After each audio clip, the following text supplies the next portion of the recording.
پورب پچھم اتر دکن کیا خشکی کیا پانی ہے، صرف خدا کی ذات رہے گی، ساری دنیا فانی ہے، ساری دنیا فانی ہے۔ کہ 6 دن کی تراویح 10 دن کی تراویح پڑھ لی اور اس کے بعد تراویح کو پڑھنا ضروری ہی نہیں سمجھتے۔ خوب یاد رکھیے کہ تراویح کی 2 سنتیں ہیں۔ ایک ہے کہ پوری تراویح میں ایک مکمل قرآن پاک کا سننا۔ آپ نے 6 دن کی تراویح پڑھی، اس کے اندر آپ نے صرف ایک سنت کی ادائیگی کی کہ پورے قرآن پاک کو آپ نے 6 دن میں سن لیا، بہت اچھی بات۔ آپ کو سفر میں جانا ہے، آپ کو کاروبار سے جڑنا ہے، آپ 6 دن کی پڑھ لیجیے، 10 دن کی پڑھ لیجیے، کوئی حرج کی بات نہیں، لیکن بشرطے کہ پڑھانے والا ٹھیک ٹھاک سا۔ 6 دن کی تراویح بعض جگہوں سے ایسی ویڈیوز آ رہی ہے کہ خود مسلمان قرآن پاک کی توہین کرتا ہوا نظر آ رہا ہے۔ ایسی تراویح پڑھتے ہیں کہ قرآن پاک کا ایک لفظ بھی سمجھ میں نہیں آتا۔ ہم لوگوں کو سمجھ میں نہیں آتا تو عوام کو کیا سمجھ میں آئے؟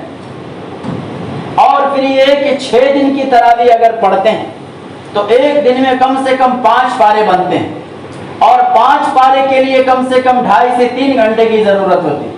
1 گھنٹے میں پڑھ کر کے فارغ ہو جاتے ہیں۔ کیا تراویح کا مذاق ہے؟ کس نے آپ کو کہا کہ مکمل 6 دن میں پڑھنا ہی آپ کو ہر حال میں؟ آپ علم ترا سے پڑھیے، اپنے گھروں میں بیوی بال بچوں کو لے کر کے علم ترا سے شروع کر دیجیے، آپ کے پاس وقت نہیں ہے۔ لیکن اس طریقے سے قرآن پاک کو مذاق بنانا، اللہ کے عذاب کو دعوت دینا۔ پہلی قوموں نے اللہ کے حدود کا مذاق اڑایا، اس لیے ان کے اوپر وبائیں آئی، تباہیاں آئی، بربادیاں آئی۔ آج ہم خود قرآن پاک کو مذاق بنا کر، ہم نے قرآن پاک کو مذاق بنا کر کے رکھ دیا۔ 6 دن کی تراویح ہوتی ہے، اس قدر راجدھانی اسپیڈ سے لوگ پڑھتے ہیں کہ قرآن پاک کے الفاظ کی دھجیاں اڑا کر کے رکھتے ہیں۔ غنہ کا پتہ نہیں، اخفا کا پتہ نہیں، حرکات کا پتہ نہیں، کس جگہ رکنا ہے اس کا پتہ نہیں، کہاں سجدہ آ رہا ہے اس کا پتہ نہیں۔ یہ عجیب امت کے اندر وبا پھیلی ہوئی ہے، ایک طرح سے کہا جائے۔ بلکہ 27 دنوں کی تراویح کی ویڈیوز ایسی آ رہی ہے کہ ایک جگہ کا واقعہ ہے کہ اس جگہ کے متعلق مشہور تھا کہ آدھے گھنٹے میں حافظ صاحب 20 رکعت پڑھا دے، تو اس جگہ تراویح پڑھنے کے لیے لوگ 2-2 گھنٹہ سفر کر کے جایا کرتے۔ عجیب حال۔ آپ آدھے گھنٹے کی تراویح پڑھنے کے لیے 2 گھنٹے کا سفر برداشت کر رہے ہیں، لیکن اپنے محلے کی مسجد میں 1 گھنٹے کی تراویح نہیں پڑھ سکتے۔ آدھے گھنٹے میں 20 رکعت کیسے ممکن ہے؟ رکوع کا مذاق، سجدے کا مذاق، نماز جو اسلام کا سب سے اہم، نماز جو اسلام کی سب سے اہم عبادت ہے، اس کا سراسر مذاق ہے۔ ایسے لوگوں کو اللہ کی پکڑ سے ڈرنا چاہیے، ایسے لوگوں کو ہر وقت ڈرنا چاہیے کہ کہیں نماز کے اندر ہی اللہ کا ایسا عذاب نہ جائے کہ سب کے سب اسی کے اندر ہلاک و برباد ہو جائے۔ رکوع کرتے ہیں جوکر کی طرح، سجدے کرتے ہیں جوکر کی طرح، اور پھر یہ ہے کہ غضب والا غضب یہ ہے کہ اس کی ویڈیوز بنا کر کے وائرل کر دیتے ہیں تاکہ غیر اور مذاق اڑائے کہ اسلام کے اندر کیا مذاق ہے۔ یہ سب سوچنے والی بات ہے۔ اللہ ہماری حفاظت فرمائے۔ آپ محلے کی مسجد میں جماعت کے ساتھ تراویح پڑھیں۔ اگر آپ حافظ ہیں تو کوشش یہ کیجئے کہ آپ اگلی صف میں آ کر کے نماز پڑھیں۔ کہیں حافظ صاحب سے آگے پیچھے ہو جاتا ہے تو آپ ان کو نماز کے بعد اکیلے میں بتلائیے کہ یہ آیت چھوٹ گئی، اس کے اندر یہ غلطی ہو گئی۔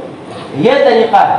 اگر آپ حافظ نہیں ہیں تو سکون اور اطمینان کے ساتھ ایسی جگہ تراویح پڑھیے جہاں سمجھ میں آتا ہو، اور جہاں کچھ سمجھ میں نہیں آتا وہاں آپ کی نماز بھی خراب ہوتی ہے، رمضان بھی خراب ہوتا ہے، تراویح بھی خراب۔ پھر ایک مسئلہ لوگ بہت زیادہ پوچھتے ہیں کہ حافظ صاحب جو قرآن پاک پورا رمضان سناتے ہیں ان کو نذرانہ دینا اور ہدیہ دینا جائز ہے یا ناجائز ہے؟ یہ سوال بہت سارے لوگوں نے مجھ سے کیا ہے. اس مسئلے میں بہت اچھی طریقے سے یاد رکھیں کہ حضرت اقدس مفتی سعید احمد صاحب پالن پوری نور اللہ مرقدہ اور شیخ یونس صاحب نور اللہ مرقدہ دونوں ہندوستان کے پائے کے عالم تھے، بلکہ ہندوستان کے نہیں پورے ایشیا کے. عرب بھی جن کی حدیث کی تشریح کو لوہا مانتے تھے. یہ وہ بزرگ ہیں. ان دونوں بزرگوں کی رائے یہ ہے کہ کمیٹی والے اگر باضابطہ چندہ کر کے حافظ صاحب کے لیے نذرانہ دیں تو یہ ناجائز ہے. مسئلہ بتانے میں تو ہم حافظ اور مولویوں کا ہی نقصان ہوگا، لیکن جو اصل مسئلہ ہے اور جائز اور ناجائز کی حد ہے اس کی تعین بلا کسی جھجک کے، بلا کسی لالچ کے اور بلا کسی تغیر اور تبدل کے بیان کرنا ہمارا فریضہ ہے. کہ کمیٹی اگر ہائر کرتی ہے کہ تم چندے دو اور جھولیاں پھراتی ہیں حافظوں کے لیے کہ ہم حافظ صاحب کو 27ویں شب میں نذرانہ دیں گے، اس کے لیے ہم چندہ کرتے ہیں، تو اس میں کمیٹی والے بھی گنہگار ہیں اور حافظ صاحب بھی گنہگار ہیں، اور جتنے لوگ اس کمیٹی کے جھولی پھرانے کی وجہ سے چندہ دیں گے وہ بھی گنہگار ہیں. پھر جائز کی شکل کیا ہے؟ یہ تو ناجائز کی شکل ہوگی. حضرت مفتی سعید احمد صاحب پالن پوری کا طریقہ یہ تھا، وہ ہر سال لندن جایا کرتے تھے تفسیر کرنے کے لیے. بعض جگہوں میں ان کی تفسیریں انگریزی میں وہاں کے لوکل ریڈیو کے اوپر اور لوکل ٹی وی کے اوپر نشر ہوتی تھی، ان کی تفسیر اور ان کی تقریر. وہ شروع رمضان میں مقتدیوں سے کہتے تھے کہ دیکھو کمیٹی کے لیے چندہ کر کے باضابطہ دینا ناجائز ہے. کیوں ناجائز ہے؟ اب کمیٹی والے جھولی ڈال کر کے اور گیٹ پہ بیٹھ جائیں گے تو یہ چندہ نہیں ہو جائے گا، یہ ہفتہ ہو جائے گا. اب وہ دیکھتے رہیں گے کہ کون کتنا دے کر کے جا رہا ہے. ظاہر سی بات ہے کہ شرما شرمی میں جو آدمی نہیں دینے والا بھی ہوگا وہ بھی شرم کی وجہ سے ڈال کر کے جائے گا. بعض جگہوں میں ایسا ہوتا ہے، جن جگہوں میں ایسا ہوتا ہے وہ غلط ہے، ناجائز ہے. ہم بھی ببانگے دھول کہتے ہیں یا ناجائز ہے؟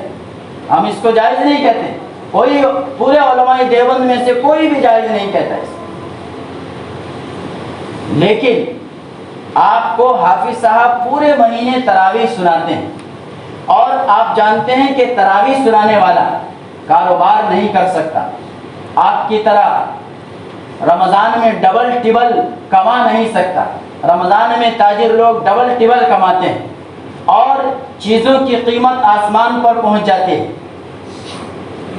تو آپ رمضان المبارک میں آپ کی طرح حافظ صاحب اگر پھل بیچنے لگے، کپڑے بیچنے لگے تو روزانہ تراویح میں حافظ صاحب کو لقمے آئیں گے اور آپ لوگ برسیں گے کہ کیسے حافظ صاحب ہیں کہ کپڑے بھی بیچتے ہیں، تراویح بھی سناتے ہیں، پھر لقمے بھی کھاتے ہیں. تو آپ ہی لوگ حافظ صاحب پہ برسنا شروع کر دیں. اس لیے صحیح طریقہ یہ ہے کہ ہر مقتدی کی یہ ذمہ داری ہے، کسی ایک کی نہیں. جتنے مقتدی حافظ صاحب کے پیچھے جہاں بھی تراویح پڑھتے ہیں، حافظ صاحب کی بھی گھر کی ضروریات ہیں. ابھی کئی ہمارے دوستوں نے 10 دن اور 6 دن کی تراویح ختم کی. ہم نے ان سے پوچھا کیا ملا تو کوئی کچھ نہیں دیا. یہ بے غیرتی کی بات ہے. حافظ صاحب اپنا پورا وقت دن بھر قرآن پاک یاد کرتے ہیں، رات میں آپ کو مصلی پہ کھڑے ہو کر کے تراویح سناتے ہیں، پھر اگر لقمہ آتا ہے تو آپ ان پر گرجتے برستے بھی ہیں. اس لیے حافظ صاحب کوشش یہ کرتے ہیں کہ بغیر لقمے کے آپ کو تراویح سنائیں. تو ہر مقتدی کی ذمہ داری بنتی ہے کہ انفرادی طور پر اس بات کو اچھی طریقے سے یاد رکھیں. اور یہ جائز ہی نہیں بلکہ بعض لوگوں نے اس کو وجوب کے درجے میں لکھا ہے. ہر مقتدی کی ذمہ داری بنتی ہے کہ انفرادی طور پر حافظ صاحب کو کچھ نہ کچھ دے کر کے جائیں. یہ جائز کی شکل ہے. بلکہ آج کل کے بعض علماء نے اس کو وجوب کے درجے میں مانا ہے کہ حافظ صاحب اصل تراویح کا پیسہ نہیں ہوتا، اصل ہوتا ہے کہ اپنے آپ کو 1 مہینے کے لیے مکمل طور پر تراویح کے لیے انہوں نے فارغ کیا ہوا ہے. اب ان کا پورا وقت اس میں مصروف ہے. تراویح ختم کر کے گھر جائیں گے حافظ صاحب، بیوی بال بچوں کو کہیں گے کہ سورہ نساء کی فضیلت فلاں بچی کے لیے، سورہ آل عمران کی فضیلت فلاں بچی کے لیے، اور سورہ مریم کی فضیلت بیوی کے لیے اور ابا کے لیے اس صورت کی فضیلت، تو اس سے کام تو نہیں چلتا حافظ صاحب۔ آپ اپنے بچوں کے لیے 3 10 جوڑے عید کے موقع پر خریدتے ہیں، حافظ صاحب کے بھی کچھ ضروریات ہیں، ان کی ضروریات کا خیال آپ رکھیں گے، کریں گے سر؟ یہ جائز کی شکل ہے اور اس کو میں بوانگ دہل کہتا ہوں۔ اور مکمل قرآن و حدیث کی تائید سے اور مکمل فقہ و فتاوی کی تائید سے اور مکمل قرآن و حدیث کی روشنی میں صحیح اور سچی صورتحال آپ کے سامنے رکھی ہے۔ ایک بہت بڑے دارالفتہ کا فتویٰ ہے کہ اگر لوگ خاموشی کے ساتھ، کمیٹی نہیں، بعض جگہوں پہ جماعت کے احباب ہوتے ہیں، بعض جگہوں پہ نوجوانوں کی کمیٹی ہوتی ہے، یہ چھوٹی چھوٹی کمیٹی اگر آپس میں چندہ کر کے اور حافظ صاحب کو موٹی رقم دینا چاہے تو یہ بھی جائز کی شکل ہے، اور ایک دارالفتہ نے اس کو باضابطہ دلیل سے ثابت کیا ہے۔ مسئلہ صرف کمیٹی کا ہے، اور یہ اس لیے ناجائز ہے کہ میں نے آپ کو بتلایا، بمبئی کی ایک مسجد کا واقعہ مجھے معلوم ہوا کہ وہاں پہ ختم تراویح کے دن اعلان کر دیا گیا اور کمیٹی کے سارے لوگ مسجد کے گیٹ پہ بیٹھ گئے۔ اب کمیٹی کے لوگ دیکھ رہے ہیں کہ کون کتنا دے کر کے جا رہا ہے، موٹی رقم جمع ہو گئی اور ایک حافظ صاحب کو 50 یا 55 ہزار کر کے ملا۔ ہم نے کہا بالکل ناجائز ہے، یہ شکل جائز کی کسی طریقے سے ہے ہی نہیں۔ جائز کی شکل یہ ہے کہ ہر شخص یہ کوشش کرے کہ حافظ صاحب کی ضروریات میں بڑھ چڑھ کر کے حصہ لوں۔ اس سے آپ حافظ صاحب کے درجات کو بڑھائیں گے نہیں، حافظ صاحب کے درجات کو تو اللہ نے بڑھا دیا ہے کہ ایک حافظ 10 جہنمیوں کو جہنم سے نکال کر کے جنت میں لے جائے گا، ان کے والدین کو تاج پہنایا جائے گا، ہر حرف کے بدلے ان کو ایک درجات ملیں گے۔ اللہ نے ان کے درجات کو بلند کیا ہے، آپ ان کی دنیاوی ضروریات میں حصہ لیں گے، اللہ بھی آپ کے درجات کو بلند فرمائیں گے۔ عمل کی توفیق نصیب فرمائیں۔ وآخر دعوانا الحمدللہ رب العالمین۔